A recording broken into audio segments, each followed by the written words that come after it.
Presentámoslles a Fétido, Curri ou Sandía e Kiwi. Eles son algúns dos gatos que atenden na actualidade a Asociación Difusión Felina e todos teñen unha historia que contar. Fétido Adams, yo creo que es que se fue atacado por perros, entonces tiene una herida en la ingle que ya no se le cura. Él es inmuno además, entonces los inmunos normalmente curan un poquito más lento todo. Sandía y su bebé, mamás con hijitos que nos encanta que se vayan juntos, que no devolver a la mamá a la calle cuando ya se ha habituado a vivir, a tener su comidita siempre preparada, a ser mimosa. Con máis de 70 gatos ao seu cargo, a asociación atravesa un momento moi duro. Non teñen refuxio, polo que a súa capacidade depende da rede de casas de acollida que levan anostecendo, pero que na actualidade está máis que saturada. Tenemos un montón de bebés que normalmente llegaban las hordas de bebés en primavera, pero es que este año empezaron incluso antes. Ya antes de Navidad empezaron a llegar bebés. Por iso lanzan un SOS á poboación. Precisan xa non só de recursos económicos. Cogemos gatos atropellados, gatos enfermos, nosotros tenemos unos gastos mensuales tremendos, luego a la gente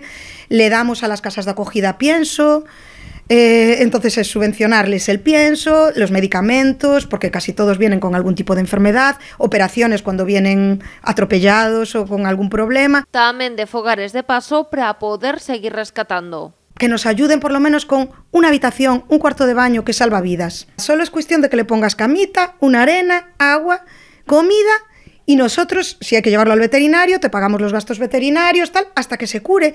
Lo difundimos en las redes y cuando salga pues su ángel, pues lo adoptan y ya se va. Y no podemos ir a rescatar hasta que no haya adopciones, porque necesitamos que las casas de acogida queden libres para poder acoger a otros. Reclaman ademais a implicación do Concello de Pontevedra. A asociación está composta por voluntarios que prestan un servizo que a cidadanía demanda, pero non contan con ningún convenio ou axuda da administración local. A veces tenemos que oír broncas de la población porque se creen que somos un servicio del ayuntamiento. Nosotros somos personas voluntarias con nuestras vidas y nadie nos da un duro, todo lo contrario, gastamos dinero de nuestro bolsillo. Nosotros necesitaríamos que el ayuntamiento tomara conciencia de que estamos ayudando a la población, que cuando encuentra casos así, llama a la policía local y no hay un protocolo en el que la policía, por ejemplo, pueda ir a rescatar a ese gatito, tenérnoslo aunque sea en un sitio hasta que salgamos de nuestros trabajos. Unha colaboración que precisan con urxencia para que historias como as de Piñepón ou Sintra e a súa prole, Faro Aveiro ou Porto e Coimbra poidan seguir tendo finais felices.